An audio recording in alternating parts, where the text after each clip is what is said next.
Book Cursory presents Necessary Endings by Henry Cloud.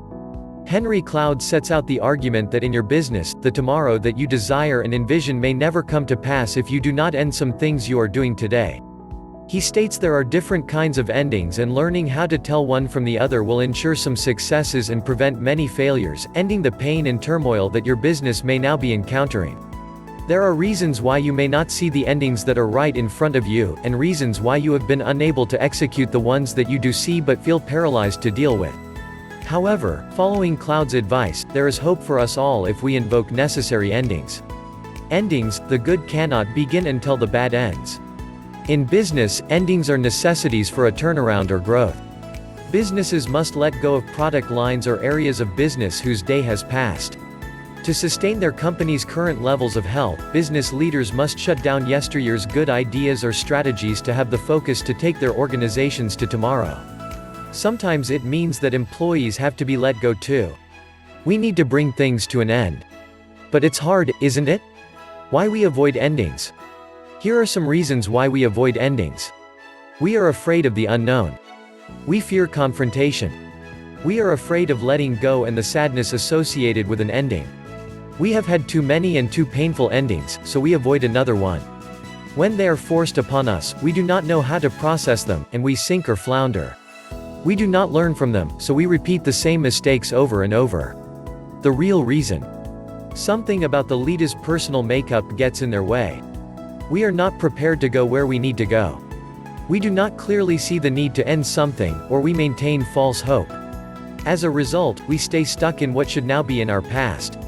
And it is not only the endings that we must proactively execute that are problematic. There are also the endings that are forced upon us, endings we do not choose but that we cannot work through very well either. As a result, we remain in pain or stuck.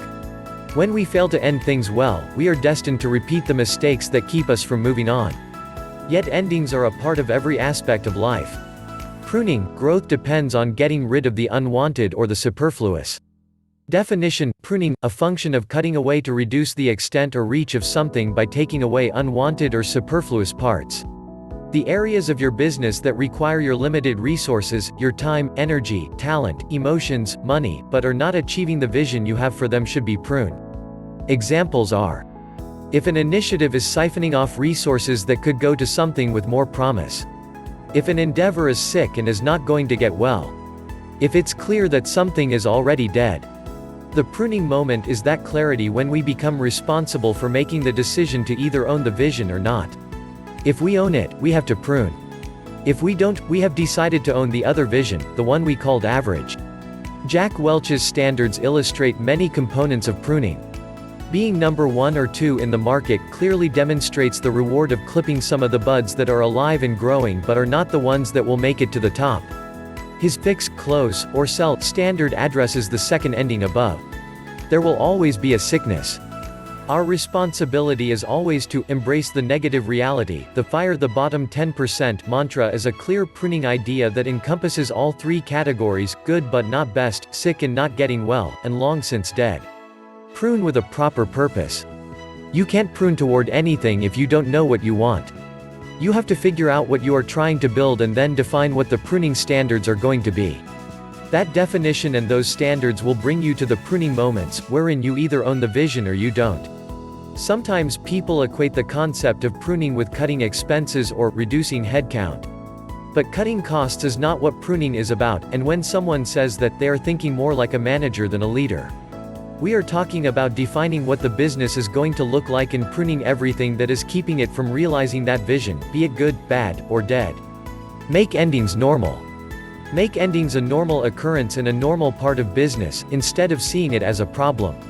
Then and only then can you align yourself well with endings when they come. It has to do with your brain and how it works. Accept life cycles and seasons. Your seedling business is launched, Season 1. Your business takes root, Season 2. Your established business grows rapidly, Season 3. Your mature business normalizes, Season 4. It is fairly easy to see different actions are necessary at each stage, both to progress and transform from one season to another. However, without pruning, Season the 5th of may well lead to shark jumping if you are not handy with your business secateurs. Accept that life produces too much life. The truth is that high-functioning people have many, many relationships, and many, many activities. That is a good thing. But it is also true that the high-functioning people who have extensive networks and relationships that really work well are also very, very good at not having some, as well. They prune them. Smart companies prune their customers, focusing on those who deliver the most profitability with the fewest resources. Accept that incurable sickness and evil exist. Some people are not going to change, no matter what you do, and others have a vested interest in being destructive. Accept it, and it will get easier to take the necessary steps to make an ending. You will go from being in shock or in denial to asking yourself the right question: what am I dealing with here? Similarly, some businesses, strategies, visions, tactics, or products are too sick to recover and need to be scrapped. Don't keep beating the dead horse, or worse, riding the one with the broken leg. Call it quits, wave the white flag, and go forward. Getting to the pruning moment. Not only is facing reality one of the biggest requirements of success, but it is also a significant step in arriving at the pruning moment. Fully embracing reality is not only the aha of the pruning moment, it is also the fuel that can give one the courage to execute the difficult decisions. It can empower you to do what is otherwise difficult. Getting past denial to the full embrace of reality has enormous energy and power to move you into the actions you might have been avoiding, past the avoidance that might have been keeping you stuck. After the initial shock and discouragement, seeing the bare truth that what we are doing is leading nowhere will get us to change something. The big change motivator: get hopeless. Hope is one of the most powerful forces in the universe. With hope, we can endure almost anything, and certainly more than if we don't have hope to begin with. In short, hope keeps us going. And that is the problem. Hope is always about holding on when it looks bad and being able to hold on sometimes for a long time. False hope can ruin everything. If we realize this, we can find a real way that will work, one rooted in things as they really are, to get what we desire.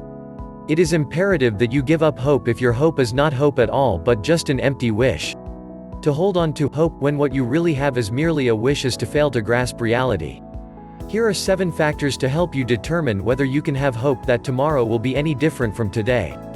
Verifiable involvement in a proven change process. Is there in some sort of change process that you can verify a sustained commitment to? Additional structure. By and large, people do not change without a new structure. Monitoring systems. How do we know this is all happening? New experiences and skills. People change not only because of new information but also by gaining new experiences that teach them what they need in order to make the future different. Self-sustaining motivation. How do you know when to have hope for the future of someone's changes?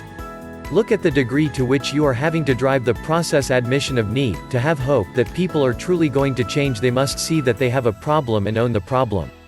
The presence of support. Change takes place when we are surrounded by people who support our desire for change and growth. Resistance. How to tackle internal and external barriers. Getting unstuck is a big felt need, and for good reason. Many times we are stuck because of incompatible wishes. Here are some examples. I want to get the team moving, but I don't want to have to deal with the conflict that it is going to bring up. I want the margins that we need, but I also love the old product line that has lower margins. I want a high performer in this position, but I want Susie's people skills. I want to meet with the team regularly, but I want to work from home. I want to have the highest performance in the company, but I also want time at home with my kids. To win, we have to give up some things for others. So if you feel resistance about executing a certain ending, figure out what 2 or more desires are in conflict, admit to yourself that you can have only one, and then ask yourself this question: which one am I willing to give up to have the other one? The magic of self-selection. In getting to a necessary ending, many people do not want to be in the position of being the bad guy, rejecting someone or saying that person is not good enough. It makes them feel bad and is a horrible dynamic in a relationship. Self-selection is a better way. What it does is set a standard for what you want, regardless of what individual you are dealing with. Then the person gets to choose whether she wants to meet that standard or not. She self-selects. When we establish a standard, we have drawn a line in the sand for people to deal with. Whether or not they will is up to them. It is unknown and hopeful because sometimes they do. Other times, they don't. Either way, the pruning has happened, and you did not reject anyone. Taking inventory of what is depleting your resources. If you are doing something that is using you or your resources in a way that is depleting you or damaging you, you can't keep it going. The reason? In short, you will run out. Some examples.